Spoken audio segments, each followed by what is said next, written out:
하나님은 인간이 두려움을 느껴야 할 만한 어떤 말씀이나 어떤 조치를 취한 적이 없다고 했습니다. 그런데 사람들은 여전히 하나님을 두려워하고 혹시 하나님에게 벌을 받지 않을까 불안해합니다. 비 오는 날 벼락이 치면 괜히 내가 죄진 게 있나? 아니면 내가 죄진 게 들켰나? 걱정이 되기도 하고, 그러면서 하늘 쳐다보고 아이 하나님 한 번만 봐주세요 라고 마치 하나님이 벌을 내리는 것처럼 생각하는 거, 그게 신에 대한 두려움이 인간에게 자리 잡고 있다라는 증거이고, 그런 마음 자체가 하나님에 대한 큰 왜곡입니다. 하나님에 대한 왜곡은 우리 삶 가운데 많은 부작용들을 일으킵니다.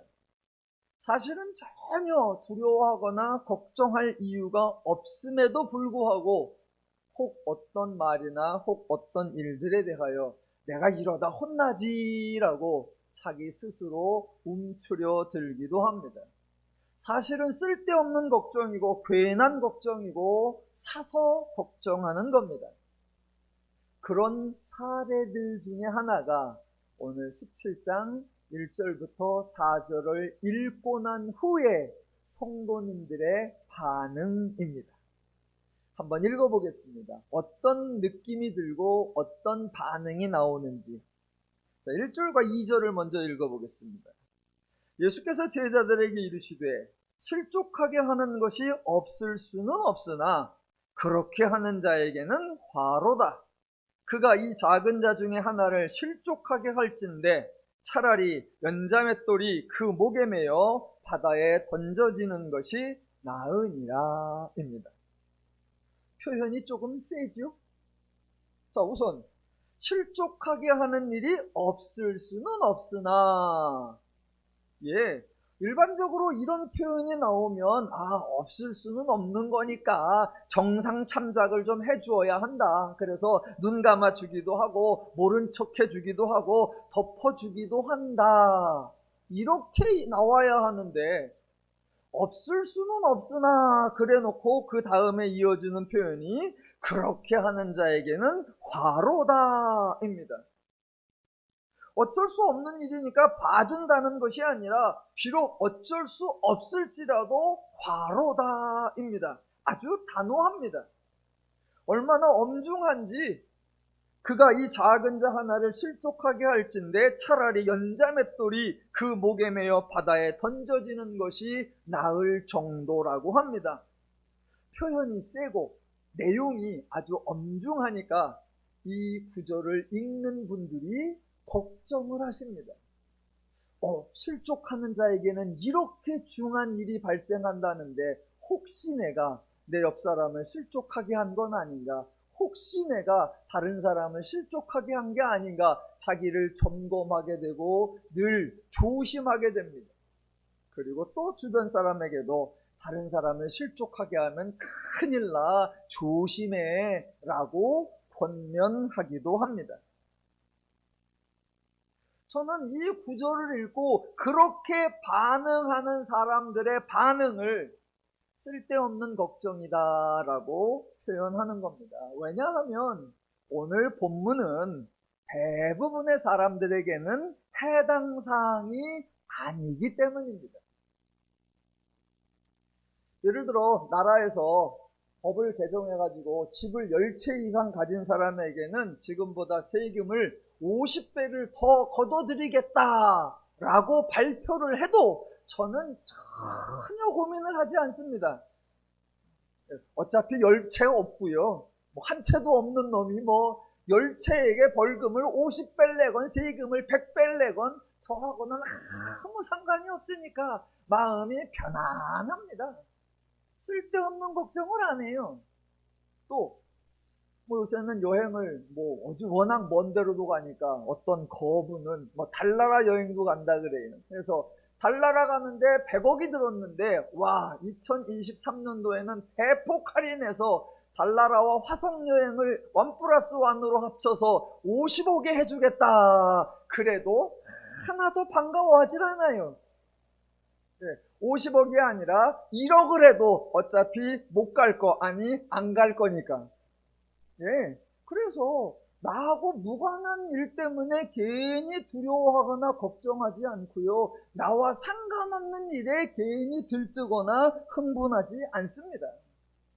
대신 재난지원금을 준다 그러면 귀가 번쩍하죠. 왜? 나도 대상이 될 수 있으니까. 자, 지금 예수님이 실족하게 하는 일 또는 실족하게 하는 자, 이런 말씀을 하는데 표현이 아주 세게 하셨는데 사실 대부분의 사람에게는 이 말씀이 해당되지 않습니다. 예수님이 무슨 말씀을 하시면 이게 누구에게 하는 말인가 잘 분별해야 합니다. 나에게 하는 이야기인데 못 들은 척하면 안 되고, 반대로 저 사람에게 하는 이야기인데 내가 화들짝 놀라면 안 됩니다. 다른 사람에게 하는 이야기라면 그렇구나 하고 그냥 흘려보내면 되고, 나에게 해당되는 이야기라면 집중해서 하나도 놓치면 안 됩니다. 그렇다면 과연 1절과 2절은 누구에게 하는 말일까요? 실족하게 하는 것, 실족하게 하는 자. 지금 저와 여러분 말고요, 지금 예수님이 말씀하시던 그 시대, 그 장소로 한번 가보신다면 여러분, 그 시대 사람들 대부분은 주변 사람들을 실족하게 할 수 있는 권세도 없었고, 실족하게 할 수 있는 자격도 없었고, 실족하게 할 수 있는 방법도 없었습니다. 그런 사람들이 어떻게 주변 사람들을 실족하게 할 수 있습니까? 자, 여기에 예수님이 언급하신 실족하게 하는 것, 실족하는 자, 이 실족은 개인적인 일이 아니고요, 우리가 살아가는 일상적인 일이 아닙니다. 우리는 실족, 그러면 이렇게 생각하죠. 아, 사람이 살면서 옆 사람의 마음을 불편하게 하는 거나, 또는 그 사람의 일에 걸림돌이 되게 하는 거나, 또는 서로 충돌해서 관계가 깨어지고 상처가 되게 하는 것, 그런 것들을 실족하게 하는 것, 그렇게 하는 사람을 실족하게 하는 자라고 생각하는 경향이 있는데 그렇지 않습니다. 만일 그런 의미라면 저와 여러분은 날마다 다른 사람을 실족하게 하는 거 허다하고요, 그렇게 실족하게 해서 화를 당해야 된다면 그 화가 연자맷돌이 그 목에 매어 바다에 던지는 것이 더 나을 정도라면 저와 여러분은 이미 깊은 바다 맨 밑바닥에 매일, 아니 매일이 아니라 하루에 서너 번씩 들어가 있어야 합니다. 그래서 여러분 만나러 가려면 돌멩이 찾아 들어가면 돼요. 저 깊은 바다 속에. 거기 가면 우리 옹기종기 다 모여 있을 거예요. 예, 그런 말이 아니에요. 또 실족하게, 만약 그런 의미라면 실족하게 하는 일은, 실족하게 하는 거, 실족당하는 거 혼자 하는 게 아니라 상대방하고 서로 연관되어 있는 겁니다. 그런데 한번 봅시다. 나는 옆 사람을 실족하게 하려는 의도가 전혀 없었는데 그 사람이 나를 오해해서 자기 혼자 상처를 받고 자기 혼자 아픔을 당하고 자기 혼자 실족을 당했어요. 그러면 내가 그를 실족하게 한 거예요? 안 한 거예요? 나는 그럴 의도가 없는데 그 사람이 혼자 오해해가지고 혼자 실망했네, 혼자 서운하네, 혼자 삐졌네 그러고 있어요. 내가 실족하게 한 거예요? 안 한 거예요? 반대로 저 사람이 나한테 미운 마음을 갖고 있고 나를 해코지하려고 작정을 하고 못된 짓을 해요. 그런데 내가 워낙 호인이라, 내가 워낙 그런 일에 상처받는 사람이 아니라 뭐라고 하든지 간에 그려 그리고 상처를 안 받았어. 그 사람은 나를 실족시키려고 했는데 나는 실족을 안 받았어. 그러면 그 사람은 나를 실족하게 한 거예요? 안 한 거예요? 만약 실족이 옆에 사람을 마음을 아프게 하거나 상처나게 하거나 걸림돌에게 한다, 그런 종류의 의미라면 도대체 실족하게 한다라는 기준이 어느 정도이고, 그러면 일상에서 실족하게 하는 일 너무나 허다해서 우리는 살 사람이 없습니다. 그래서 실상 대부분의 사람들은 오늘 본문 1, 2절 실족하게 하는 일, 실족하게 하는 자와 아무 상관이 없는데, 오늘 본문을 읽는 허다한 분들이 마치 자기에게 해당하는 말씀으로 받아들여서 괜히 걱정도 하고 죄심도 하고 불안해하기도 하고 두려워하기도 하더라라는 겁니다. 왜 그러느냐? 자기 얘기하는 얘기인 줄 알아요. 1절에 보니까 뭐라고 한다? 예수께서 제자들에게 이르시되, 3절에 뭐라고 한다? 너희는 스스로 조심하라. 그러니까 이게 나한테 얘기하는 거구나 라고 자기 이야기로 받아들이면서 혹시 내가 누구를 실족하게 한 건 아닌가? 불안하고 조심하고 염려하더라라는 겁니다. 그거 쓸데없는 걱정이. 자, 이번에는 3절과 4절을 한번 읽어볼게요. 3절. 너희는 스스로 조심하라. 만일 내 형제가 죄를 범하거든 경고하고 회개하거든 용서하라. 만일 하루에 7번이라도 내게 죄를 짓고 7번 내게 돌아와 내가 회개하노라 하거든 너는 용서하라 하시니라 입니다. 이 구절 읽고 또 이 구절 때문에 고민하신 적 있으시죠? 아마 이런 고민들 해보셨을 거예요. 본문에 뭐라고 했느냐? 만일 내 형제가 죄를 범하거든 경고하고, 그래, 죄를 범한 놈에게는 그러지 말어, 그거 틀린 거야 라고 알려줘야지. 그래, 경고해야지. 뭐란다? 회개하거든 용서하라. 그래, 회개하면 내가 용서해야지. 그렇게 마음을 먹었는데 고민이 됩니다. 나는 용서할 마음의 준비가 됐는데 저놈이 회개를 안 하면 어떡하지? 성경에 회개하거든 용서하라 그랬는데 회개도 안 했는데 내가 용서부터 하면 이게 오지랖인가? 괜한 고민들을 한단 말입니다. 또 뭐라고 하느냐? 만일 하루에 7번이라도 내게 죄를 짓고 7번 내게 돌아와 내게 회개하노라 하면 너는 용서하라. 와우, 7번씩이나? 야, 나는 몇 번씩이나 용서할 수 있지? 그런 고민하신단 말입니다. 또 용서하는 최대치가 7번까지인가? 아니면 7번은 그냥 예를 든 것이고 9번이든 10번이든 죄를 짓고 9번이든 10번이든 회개를 하면 와, 9번이나 10번까지도 용서를 해줘야 돼?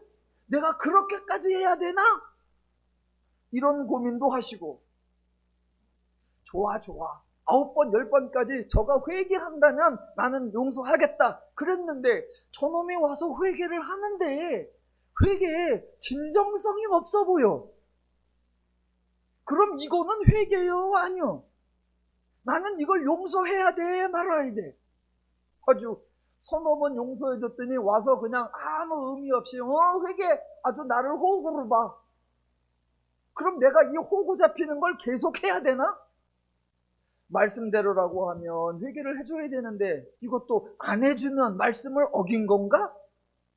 무턱대고 그냥 계속 나는 회개하면 용서 그래야 되나? 이런 구절을 읽으면 전부 다 자기 얘기하는 말씀인 줄 알고 고민을 하고 어떻게 해야 되나 다양한 사례들을 생각하면서 걱정을 하신단 말입니다. 그런데 그게 다 쓸데없는 걱정이고 사서 고민하는 거예요. 왜냐하면 이 말씀들은 여러분에게 해당되는 말씀이 아니기 때문이에요. 자, 근본적으로 가봅시다. 예수님이 말씀하신 실족, 이 실족은 단순하게 상대방의 마음을 다치게 하는 것, 그런 게 아닙니다. 하나님, 예수님이 하시는 모든 말씀은 하나님과 관계가 되어 있는 거예요. 그래서 지금 예수님이 말씀하시는 실족은 하나님에게서 멀어지게 하는 것, 하나님의 은혜의 대상이 되지 못하게 하는 것, 하나님의 복을 받을 수 없게 만드는 것, 모두 하나님과의 관계된 겁니다. 하나님 상관없이 여러분끼리 말하다가 서운하게 하고 여러분끼리 관계하다가 삐지는 거, 그런 거 말하는 게 아니에요. 실족하게 하는 거, 하나님과 멀어지게, 하나님의 은혜의 대상이 못되게, 하나님의 복을 받지 못하게 하는 거, 그게 실족하게 하는 거예요. 그렇다면 여러분, 가장 대표적인 실족하게 하는 것, 그게 무엇일까요? 하나님에게서 멀어지게 하는 것, 하나님의 은혜의 대상이 되지 못하게 하는 것, 하나님의 복을 받지 못하게 하는 것, 실족하는 가장 대표적 행동 무엇일까요? 그것은 바로 정죄입니다. 정죄. 예. 그렇다면 또 질문. 여러분, 정죄는 누가 하는 거죠? 여러분이 주변에 있는 어떤 사람의 행동을 보고 그거는 잘못이야, 그거 틀렸어, 그거 부정해, 그거 불의해, 또는 한마디로 그거 죄야 라고 하면 그게 정죄입니까? 아니요. 예수님 당시에 정죄를 할 수 있는 곳은 어디이고, 예수님 당시에 정죄를 할 수 있는 사람은 누구이었겠습니까? 바로 유대교였고, 바로 유대교의 종사자들, 제사장들, 바리새인들, 율법교사들, 서기관들이었습니다. 여러분, 그들은 사람의 행동이 죄인지 아닌지 판단할 수 있는 규례, 규범을 가지고 있었고, 그래서 너는 죄인이다, 너는 정결해졌다 라고 선포할 수 있는 권세를 가졌습니다. 그래서 그들은 툭하면 정죄를 하였고 허다한 사람들을 정죄하였습니다. 그렇게 정죄하고 나서는 죄를 지은 자는 하나님의 은혜를 받을 수 없다라고 말했고, 그렇게 정죄함을 당한 자는 하나님의 복을 받을 수 없다라고 단언했습니다. 그렇게 정죄하고, 그래서 은혜를 받지 못하게, 그래서 복을 받지 못하게 만드는 것, 그게 뭐냐? 실족하게 하는 것. 그렇게 하는 사람들이 뭐 하는 사람들이냐? 실족하게 하는 사람들입니다. 그러니까 지금 예수님은 백성들에게 너희는 주변 사람들 마음을 다치지 않게 말과 행동을 조심해 라고 경고하는 것이 아닙니다. 지금 예수님은 백성들에게가 아니라 유대교회에게 말씀하시는 거예요. 자신들이 종교 권력을 부여잡고 하나님도 앉지 않은 자리에 앉아서 하나님도 하지 않은 일을 자행하고 있는 유대교와 유대교 지도자들, 그들을 책망하고 계시는 겁니다. 자, 1, 2절과 3, 4절이 대조가 되어 있는데 다시 한번 보겠습니다. 1절. 실족하게 하는 것이 없을 수는 없으나, 이렇게 말씀하셨으니까 예수님도 실족하게 하는 것을 인정하신 거 아닙니까? 라고 물을 수 있습니다. 아니요. 자, 보세요. 어떤 사람이 죄를 지었다고 합시다. 죄 지은 사람이 있어요. 그 사람에게 필요한 게 무엇일까요? 어떤 사람이 죄를 지었어요. 딱 보니까 죄야. 그 순간 그 사람에게 필요한 거, 죄! 너 그거 죄야! 정죄일까요? 아니요. 여러분, 죄인이 죄를 짓는 거 당연한 겁니다. 그때 필요한 것은 정죄를 하는 것이 아닙니다. 자, 물론 그렇다고 죄를 보고 죄가 아니다라고 말하는 것은 아닙니다. 죄는 죄예요. 근데 그때 정죄가 필요한 게 아니단 말입니다. 그때 무엇을 해야 하느냐? 유대교는 아주 엄격하고 아주 단호하게 정죄를 했습니다. 그렇게 하는 것이 자신들이 하나님께 위임받은 권세요. 그렇게 하는 것이 하나님이 기대하는 행동이요. 그렇게 하는 것이 종교와 신앙을 강직하게 만드는 것이라고 생각을 했습니다. 유대인 사람들이 허다하게 죄를 지었고, 그럴 때마다 유대교는 아주 냉정하고 아주 철저하게 정죄를 선언했습니다. 당연히 백성들 하나님을 두려워했고, 자신들은 하나님의 은혜를 받을 수 없다라고 좌절했고, 하나님의 복은 자신들에게 임하지 않을 것이라고 모든 기대를 포기해 버렸습니다. 여러분, 그게 잘한 거예요? 그게 잘한 거냐고요? 유대교가 우리는 하나님께로부터 권세를 위임받았고 우리는 하나님께로부터 사명을 받았어. 그래서 한다는 게 허구한 날 백성들 정죄하고 그래서 은혜 받지 못하게 하고 그래서 복받는 모든 기대를 싹 없어져서 하나님은 두려워하게 하고 희망은 사라지고 날마다 절망과 좌절 속에 빠지게 하는 거, 그게 잘한 거예요?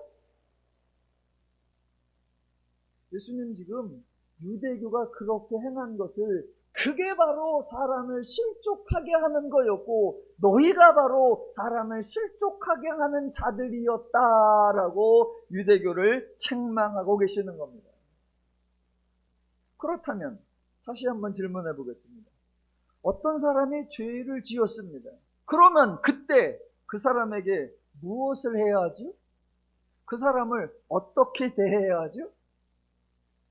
그 정답이 3절과 4절이에요. 3절.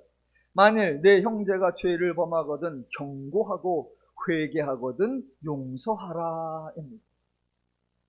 유대교가 행하고 있는 것과 예수님이 권고하는 것이 전혀 다르다는 것을 분별하셔야 합니다. 죄를 행한 자에게 필요한 것, 정죄가 아니고 경고이고요, 심판이 아니라 용서입니다.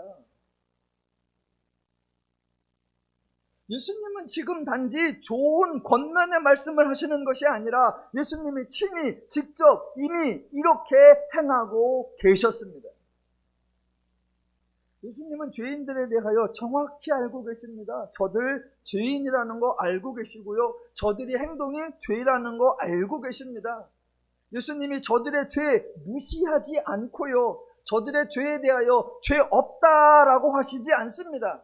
저들 분명히 죄인이고 저들이 행하는 것 분명히 죄입니다. 그런데 예수님은 죄인들을 정죄하지 않으시고 죄인들에게 심판과 징계와 형벌을 선급하지 않습니다. 왜요? 여러분, 죄인에게 정죄는 아무 의미가 없고 죄인에게 정죄는 아무 효과가 없기 때문입니다. 대신 예수님은 계속하여 죄인들에게 하나님의 은혜를 선포하고 죄인들에게 하나님의 사랑을 실천하고 계십니다. 왜요? 오직 하나님의 은혜와 오직 하나님의 사랑으로만 죄인이 변화될 수 있기 때문입니다. 복음서를 잘 보시면 예수님이 백성들을 책망하거나 백성들을 꾸짖거나 백성들이 잘못한다고 지적하신 적이 거의 없습니다. 거의 없어요. 왜냐하면 백성들은 율법을 아는 척을 하지도 않고 의로운 척을 하지도 않고 자기가 자격이 있다고 생각하지도 않고 스스로 옳다라고 자랑하지도 않고 그저 죄인들은 늘 죄송한 마음이고 부족한 마음이고 송구한 마음이고 연약한 마음이고 아이고 제가 여기 나올 수도 없고 제가 할 수도 없는 자인데 라는 마음을 갖고 있어요. 잘난 척도 안 해. 교만하지도 않아. 그래서 이제 다음 주에 보겠으면 한 다다음 주에 18장에 가보면 세리가 기도하러 왔습니다. 성전에 와서 뭐라고 하느냐, 아이고 나는 여기 오지도 못할 자인데 여기 와가지고 아이고 기도할 수도 없는 자인데 아이고 한다는 게 나는 죄인이로소이다. 그래서 예수님은 백성들에게, 예수님은 허당한 무리들에게 책망하고 꾸짖고 징계하고 실족하게 하면 큰일 나 경고하고 하지 않습니다. 대신 유대교 지도자들에 대해서는 자주 책망합니다. 왜요? 자신들이 율법을 안다고 착각하고 스스로 옳다고 착각하고 대신 상대방에 대해서는 모질게 정죄하고 실족하게 만들기 때문입니다. 그러니까 성경을 읽으시면서 지금 예수님이 유대교와 유대 지도자들을 책망하고 계시는구나. 그럴 때는 여러분은 모른 척 하세요. 그 구절에 신경 쓰지 마시고 그 구절에 쫄지도 마시고 그 구절 때문에 고민도 하지 마시고 이건 내 얘기 아니야, 이거 유대교 얘기야, 그러시면 돼요. 근데 우리는 남 얘기하는데 그걸 전부 다 자기 얘기인 줄 알고 남 책망하면 전부 다 자기 스스로 막 자기가 찔리고 자기가 걸려 넘어지고 자기가 반성하고 자기가 뉘우치고.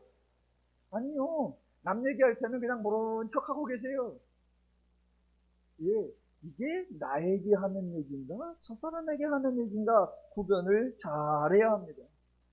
근데 성경을 읽다 보면 주로 예수님은 유대교와 유대교 지도자들을 지적하시는데 그 말씀 읽고 그 말씀 듣고 성도님들은 괜히 본인들이 주눅 들고 긴장하고 불안해합니다. 그러지 마세요. 오늘날 성도님도 이 말씀이 누구에게 하는지 무슨 의미인지 혼돈했는데 그거는 예수님 당시의 사람들도 마찬가지였어요. 그래서 예수님 앞에서 그 말을 듣고 있던 제자들도 혼동을 했어요. 어떻게 혼동을 했느냐? 그게 5절이에요. 자, 사도들이 주께 여짜오되 우리에게 믿음을 더하소서 하니입니다. 이런 걸 보고 자다가 봉창 두드린다라고 하는 거예요. 왜 불쑥 믿음을 더하소서라고 하죠? 여러분, 믿음을 더하소서 이게 무슨 의미예요?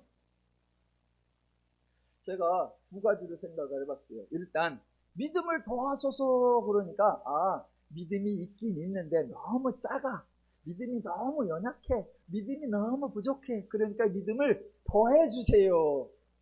우리 번우림교회가 오해받는 거 모아처럼 있긴 있는데 더 많이, 더 크게, 더 강건하게 믿음을 더 해주세요, 이런 의미일까? 아니면 주님, 우리는 믿음이 없습니다, 아예 없으니까 믿음을 더 해주세요,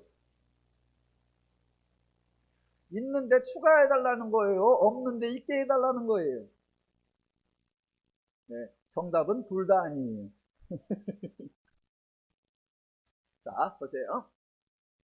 예전에 제가 한번 설명을 드린 적이 있는데 예수님이 종종 언급하신 이 믿음이라는 용어, 이 믿음이라는 개념, 사실 유대인들에게는 매우 낯선 것이었습니다. 매우 어색한 것이었어요. 우리는 너무 자주 써요. 믿습니까? 믿나이다, 믿으세요, 뭐 자주 쓰는데 정작 유대교에서는 이 믿음이라는 우리가 생각하는 그런 개념이 매우 어색합니다.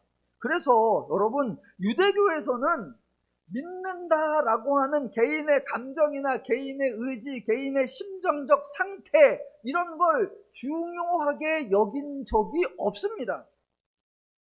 그래서 유대교는 누군가에게 믿습니까? 물어보는 적이 없어요. 유대교는 누구에게 믿어야 합니다 라고 요청하는 적도 없습니다. 왜냐하면 유대교에서 가장 중요하게 여긴 게 뭐냐? 율법을 준행하는 것이었어요. 그래서 율법을 준행한다 그러면 그게 하나님께 순종하고, 그렇게 하나님께 순종하는 거 그게 하나님을 믿는 거예요. 율법을 준행하지 않는 거 그게 하나님께 불순종하는 거고, 그게 하나님을 믿지 않는 거예요. 그러니까 사람에게 믿음이 있느냐 없느냐 물어볼 게 없어요. 그냥 딱 보면 알아요. 안식일 안 지켜, 그럼 믿음이 없는 거예요.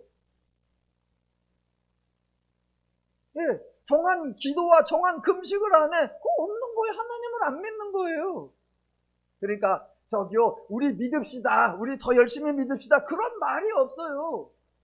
믿읍시다 그 말을 안 하고 안식일 지키러 가자, 믿읍시다 그런 말 안 해요. 절기 지키러 가자, 그럼 되는 거예요. 그러니까 믿습니까? 믿나이다? 그런 용어를 잘 안 쓰는 거예요.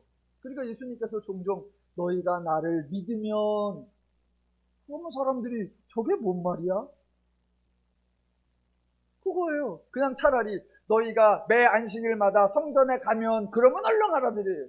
너희가 하루에 3번씩 기도하면, 그러면 얼른 알아들어요. 너희가 일주일에 2번씩 금식하면, 그러면 얼른 알아들어요. 그런데 너희가 나를 믿으면, 저게 뭔 말이지? 그들은 그렇게 생각했던 거예요. 그러니까 지금 예수님이 말씀하시는 믿음이라는 개념이 유대인들에게는 매우 어색했다. 자, 그런데 지금 5절에서 제자들이 믿음을 더하소서라고 믿음이라는 용어를 썼습니다. 믿음이라는 용어 자체는 있었어요. 그런데 그들이 가지고 있는 믿음이라는 이 원래 단어, 헬라어로 말하면 피스티스인데, 그 단어가 그들이 쓰기는 썼어요. 그런데 그들이 생각하는 피스티스는 무슨 의미냐? 신실한 또는 충성스러운 또한 열심을 내는 이런 거예요. 열심을 내는. 자, 그러니까 지금 1절에 의하면 제자들이고 5절에 의하면 사도들인데 그 사람들이 1절부터 4절까지 예수님의 말씀을 들었어요. 그렇게 듣고 나서 어떻게 이해를 했느냐? 실족하게 하는 일이 없을 수는 없으나 실족하게 하는 자는 화가 있다. 그렇게 실족하게 하면 연자맷돌을 메고 바다에 던지는 게 낫다. 그 말씀 듣고 또 어떤 사람이 회개하거든 용서하고 하루에 7번이라도 죄를 짓지라도 너는 그를 용서하라. 이런 얘기를 쫙 듣고 어떻게 이해를 했느냐? 더 열심을 내라는구나. 더 충성을 하라는구나. 더 수고를 하라는구나. 더 노력을 하라는구나. 그렇게 이해를 한 거예요. 왜냐? 그동안 유대교에서 늘 열심 내라, 충성하라. 그렇게 가르침을 받았기 때문이에요. 지금 예수님의 말씀이 유대교와 전혀 다른 차원이라는 거 분별하지 못하니까 용서를 하는데 더 많이 하라고 7번이라도 하라고 7번씩 70번이라도 하라고 더 많이 하라는 거구나 그렇게 받아들인 거예요. 그렇게 하려고 하니까 제자들이 우리도 지금 한다고 하기는 하는데 그래서 언놈에 잘못하면 한 번에 심판하는 게 아니라 그래도 2-3번 용서를 하기도 하는데 예수님은 2-3번이나 7번까지 그거 겁나게 힘든 일인데 예수님 지금 우리 수준이 지금 우리 능력이 그 정도 안 되니까 우리가 더 열심 내도록 우리가 더 충성할 수 있도록 도와주세요. 그게 5절에 믿음을 더하소서 그 말의 의미였어요. 자, 지금 예수님이 말씀하시는 믿음이라는 의미와 제자들이 생각하는 믿음이라는 의미가 서로 다릅니다. 용어는 같은데. 그래서 6절이 나오는 거예요. 예수님이 제자들과는 전혀 다른 차원의 말씀. 자, 6절. 주께서 이르시되 너희에게 겨자씨 하나일 만한 믿음이 있었다라면 이 뽕나무더러 뿌리가 뽑혀 바다에 심기어라 하였을 것이요 그것이 너희에게 순종하였으리라 입니다. 제자들은 믿음을 신실함이나 충성으로 이해를 하였고 그래서 신실함이나 충성이 있기는 하지만 너무 부족하니까 더 많이 할 수 있도록 더 잘할 수 있도록 도와달라 그렇게 요청을 한 겁니다. 대신 예수님은 제자들에게 너희는 믿음이 없다. 겨자씨 하나일 만한 것도 없다라고 선언한 거예요. 지금 예수님이 말씀하신 믿음은 제자들이 생각한 신실함이나 충성이 아니에요. 예수님이 말씀하신 믿음은 인간의 마음, 심리, 의지, 각오, 신실, 충성 전혀 상관이 없습니다. 예수님이 말씀하신 믿음은 하나님이냐 인간이냐 이렇게 나오는 거예요. 자 보세요. 지금 제자들은 이렇게 생각한 거예요. 여기 우리 제자들이 있습니다. 그런데 예수님이 믿음이 있으면 그랬으니까 내가 믿음이 있으면 내가 이 믿음을 가지고 뽕나무야 뽑혀라 그래서 바다에 심기어라 그러면 이루어지는구나. 내가 믿음이 있으면 그렇게 할 수 있는데 내가 믿음이 없으니까 안 되는구나. 아니요.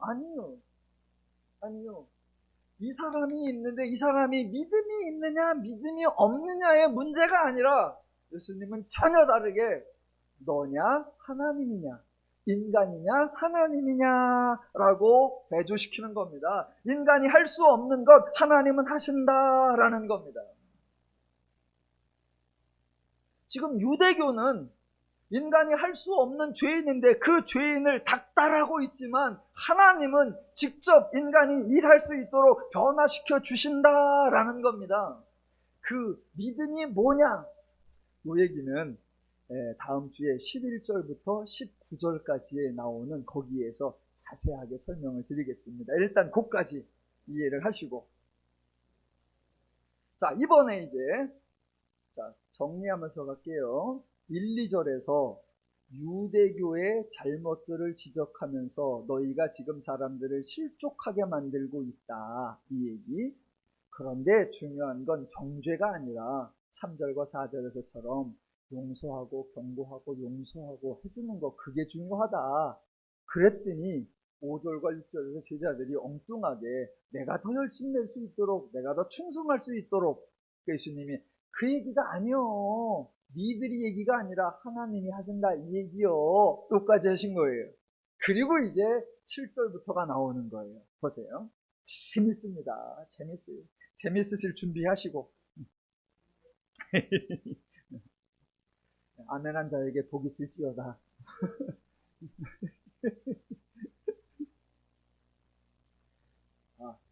아멘 안 한 자에게도 복이 있을지어다. 이래야 누림식이지. 네. 졸은 자에게 더 큰 복이 있을지어다. 자, 7절로 10절 보겠습니다. 일단 읽어볼게요. 너희 중 누구에게 밭을 갈거나 양을 치거나 하는 종이 있어 밭에서 돌아오면 그더러 곧 와 앉아서 먹으라 말할 자가 있느냐? 도리어 그더러 내 먹을 것을 준비하고 띠를 띠고 내가 먹고 마시는 동안에 수종 들고 너는 그 후에 먹고 마시라 하지 않겠느냐? 명한 대로 하였다고 종에게 감사하겠느냐? 이와 같이 너희도 명령받은 것을 다 행한 후에 이르기를 우리는 무익한 종이라 우리가 하여야 할 일을 한 것뿐이라 할지니라 입니다. 보세요. 내용은 다 맞는 말이에요. 주인과 종의 관계에서 아주 정확한 역할을 표현했습니다. 맞는 말이라 사람들이 다 이 본문을 읽고 오해를 해요. 이게 맞는 말이라, 이게 맞는 말이니까 또 이 말씀을 누가 하셨다? 예수님이. 그러니까 이 말씀을 곧이곧대로 받아들여서 이게 예수님의 뜻인 양, 이게 예수님 하나님의 뜻인 양 말해요. 왜? 내용이 맞으니까. 내용이 맞으니까. 그러나 그렇지 않아요. 그렇지 않아요. 자, 잘 보세요.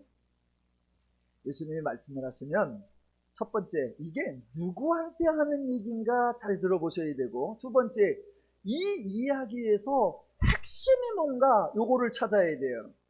자, 지난번 걸로 한번 가볼게요.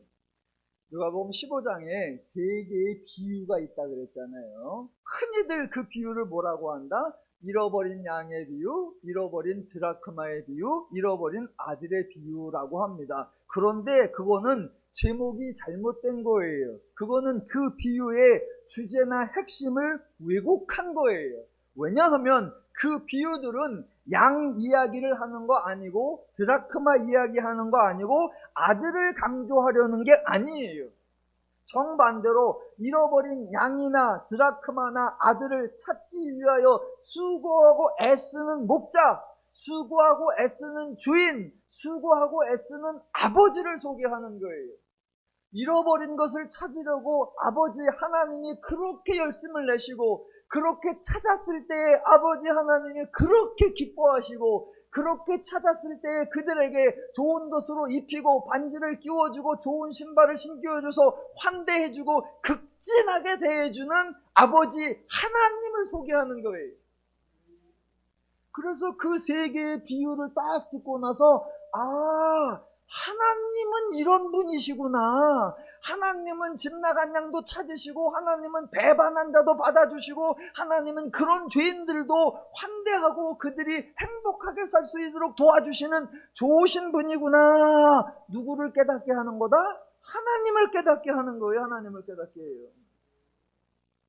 혹시 그 비유에서 양이나 아들에 대한 메시지를 찾아내면 그걸 만들어내면 정말로 어이없는 거예요.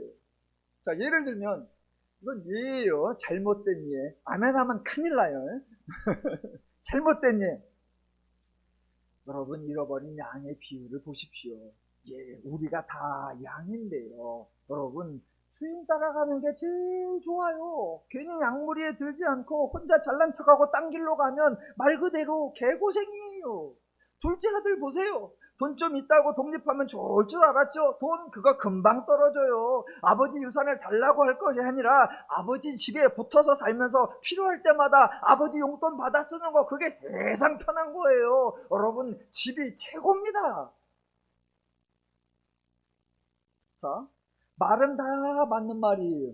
집도 나면 개고생 맞는 거고요. 아버지한테 돈 타 쓰는 거 그게 맞는 말이에요. 다 맞는 말이에요. 그런데 그 말을 딱 듣고 나면 뭐가 없느냐?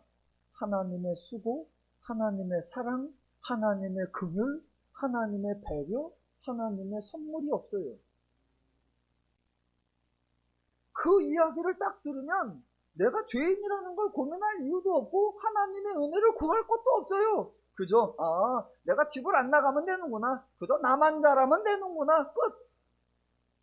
맞는 말인데 하나님을 전혀 배울 수 없는 거예요. 기독교는 그런 얘기를 하는 게 아니에요. 기독교는 그런 얘기를 하는 게 아니에요.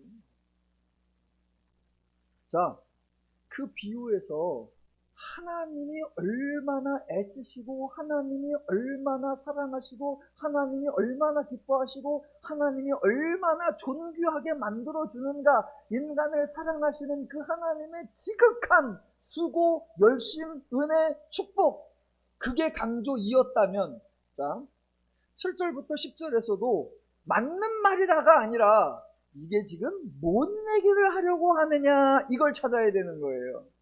7절부터 10절까지의 주인과 종의 관계가 나옵니다. 자, 이 얘기가 나오는데 누가 말씀하셨다? 예수님이 말씀하셨어요. 내용적으로 맞다 틀리다? 다 맞아요. 종이 나가서 일하고 왔다. 그래서 일하고 오니까 주인이 종에게 식사 차려주냐? 아니죠. 야 이놈아, 넌 조금 있다가 내 밥상 차리고 나 수종 들고 나 다 먹은 다음에 그때 너 먹어. 종이 뭐 애썼다고 내가 감사해야 되냐? 그리고 너도 그렇게 말해. 할 일 다 해놓고도 제가 해야 할 일을 했을 뿐입니다. 저는 무능한 종입니다. 그게 정상이지. 맞죠? 자, 내용상으로 맞고 이 말씀을 누가 했느냐? 예수님이. 그러니까 지금부터 오해가 생깁니다. 오해가. 자, 오해가 이렇게 나오는 거예요. 자, 이 본문에서 예수님이 하나님과 인간의 관계를 종과 주인의 관계로 소개하고 계십니다. 하나님이 주인이고 인간이 종입니다. 그래서 이 본문에서는 종의 자세, 종의 태도를 강조하는 겁니다. 특별히 10절 보십시오.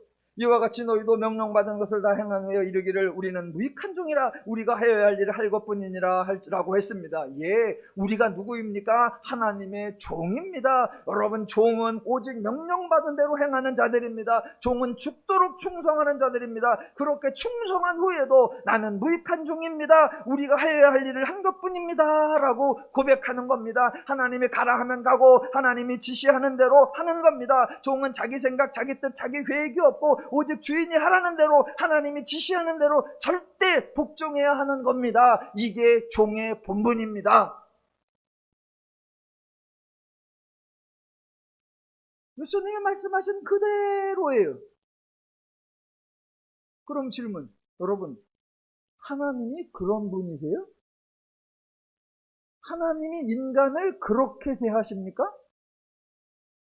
지금 복음서 내에서 예수님이 사람들을 그렇게 대하고 계십니까? 잘 보세요.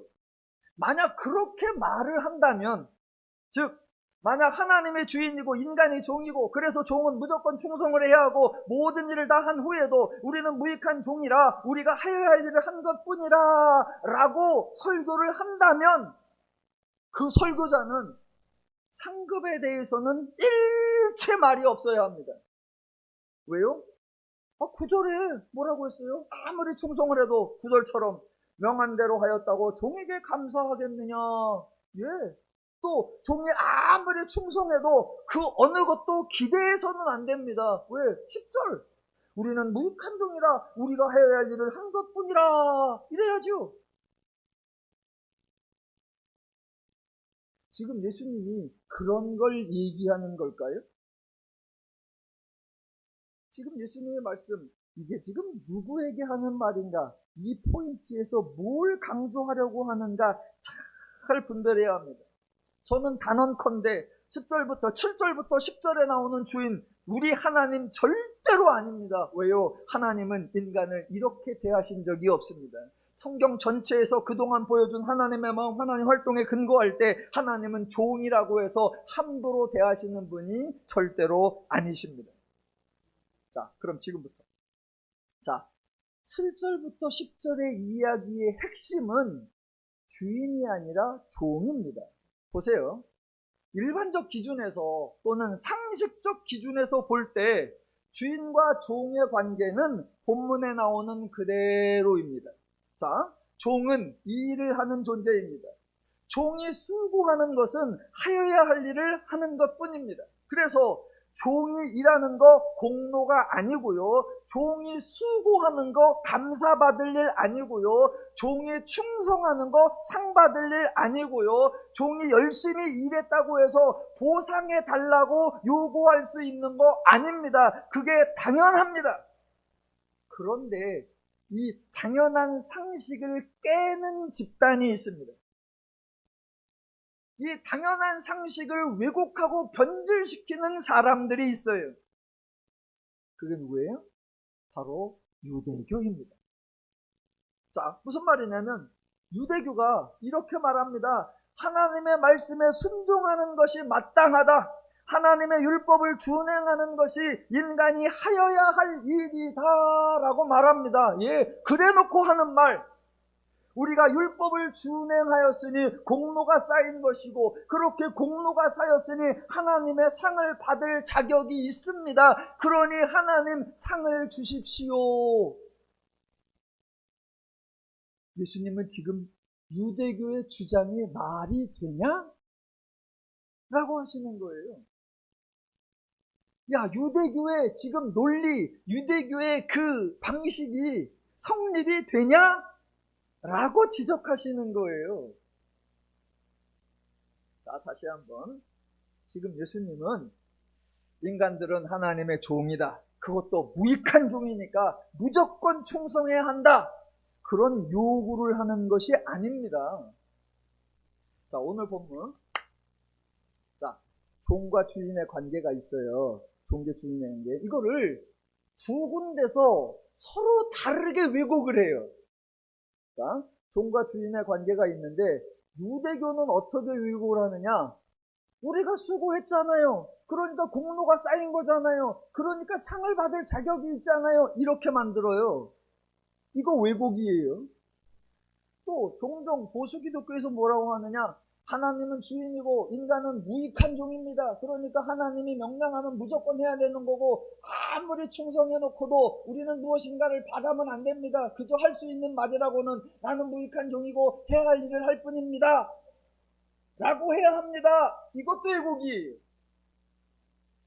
유대교의 왜곡은 업적이 아닌 거를 업적인 것처럼 자기들을 지켜 세우는 왜곡이고, 잘못된 기독교의 왜곡은 하나님을 너무 무자비하고 잔인하게 만드는 거예요. 하나님은 인간을 그렇게 안 대해요. 그러니까 지금 예수님이 이 비유를 말씀하시는 거예요. 종과 주인의 관계는 원래는 그런 거잖아.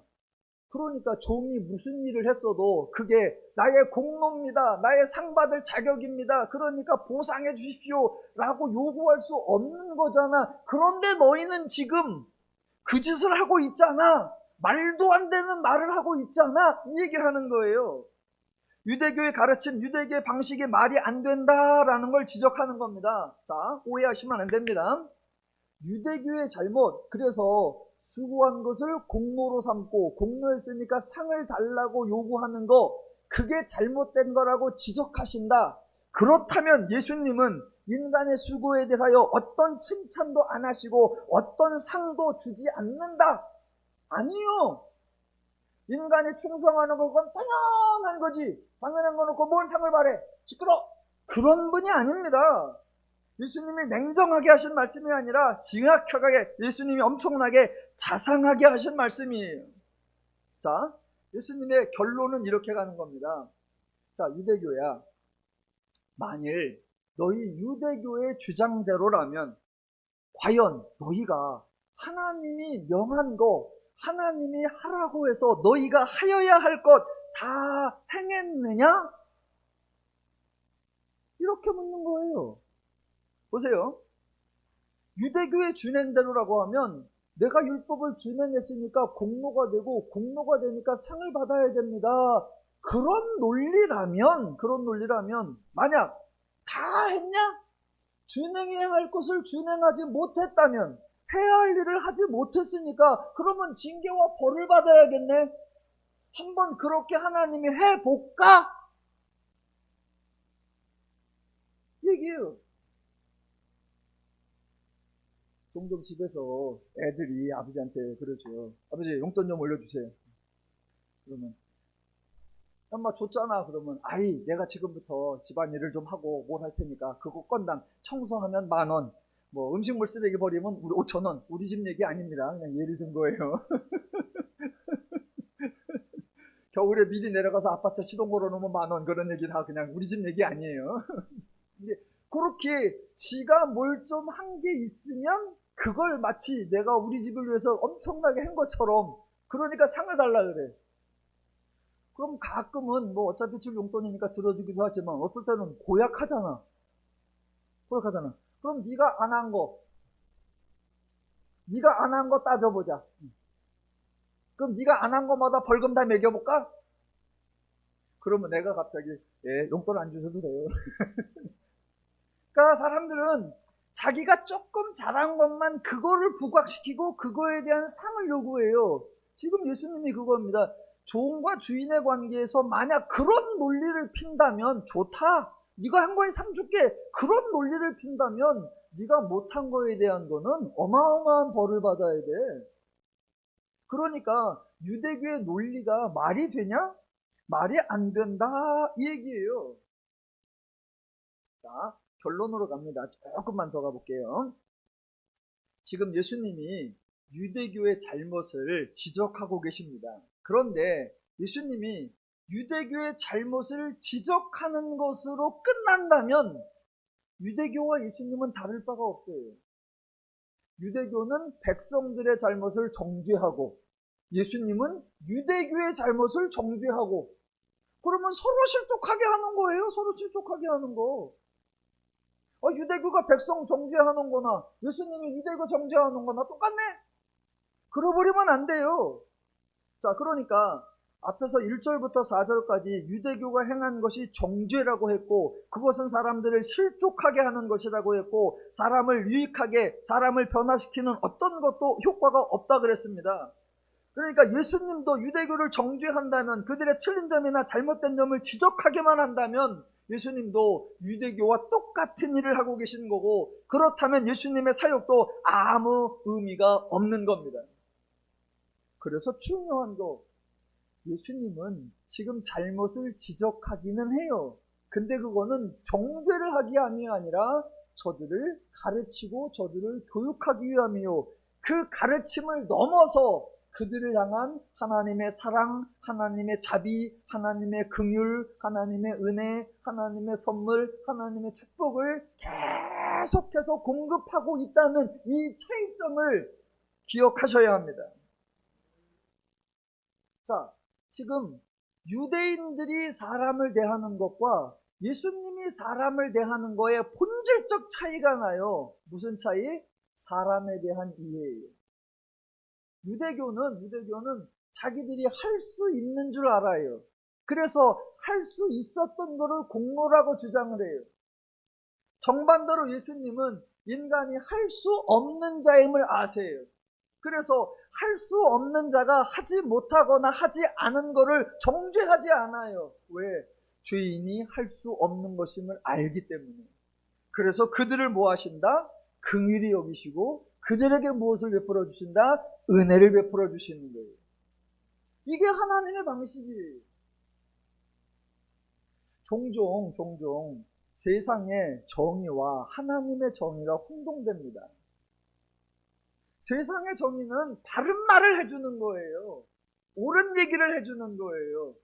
그러면 여러분 경험상 알잖아요. 내가 뭘 잘못했을 때 누군가 나를 지적하고 나를 좀 책망해. 그러면 기분이 좋아요? 나빠요?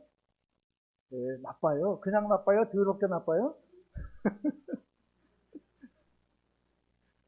더럽게 나쁘죠? 그럴 때마다 하는 말이에요. 나도 알아! 이거죠.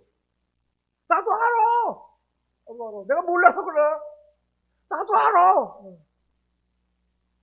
근데 우리는 저런 건 알려줘야 돼. 저런 건 바로잡아줘야 되고 저런 건 지적해줘야 돼. 정의의 사도요. 재수 없어. 지금 예수님은 바로잡는 작업을 해요. 깨닫게 하는 작업을 해요. 고쳐주는 작업을 해요. 그러나 바로잡으려고 하는 그 가르침 하나와 대신 그를 감싸주고 그를 위로해주고 그에게 은혜주고 그에게 축복 주시는 9가지를 하시는 거예요. 그 9가지가 있어야 자기를 바로잡아 주려는 그 하나님의 말씀이 그제서 요만큼이라도 들을 마음이 생기는 거예요. 근데 우리는 그거는 난 모르고 지금 내가 할 수 있는 건 넌 틀렸다는 거예요. 그래서는 안 돼 이거예요. 아니요. 예, 종이 주인이 명한 대로 하는 거 상 받을 일이 아니라 당연한 일일 뿐입니다. 그런데 유대교회는 당연한 일에 상을 요구하고 있으니 어이가 없는 겁니다. 반대로 종이 주인이 명하는 대로 하지 않은 거나 하지 못하는 것은 당연한 것이 아니라 벌을 받을 겁니다. 그런데 예수님은 벌을 내리는 것이 아니라 징계를 내리는 것이 아니라 어리석음에도 불구하고 무지함에도 불구하고 순종하지 않음에도 불구하고 이해하고 수용하고 배려하고 은혜하고 축복 주고 선물 주는 겁니다. 왜요? 그래야 죄인이 변화될 수 있고 그래야 죄인이 새 삶을 살 수 있기 때문입니다.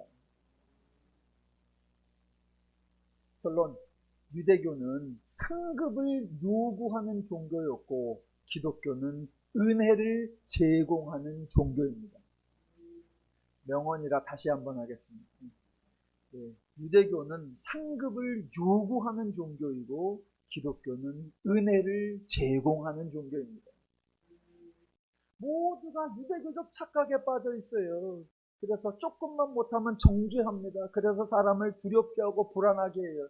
조금만 잘하면 큰 상급이 내릴 것처럼 희망 고문을 듬뿍 주어줘요. 그래갖고 두려움과 헛된 소망 속에 늘 헤매고 살아요. 아니요. 기독교는 은혜로 저 여러분에게 축복을 주시고 우리가 그 은혜를 누리며 살도록 또 후원하시고 또 도와주시고 또 축복하시는 좋으신 하나님이요 복음의 종교인 줄로 믿습니다. 하나님으로 인해 행복하시고 하나님으로 인해 평안하시고 하나님으로 인해 자유로우시기를 주님의 이름으로 축원합니다.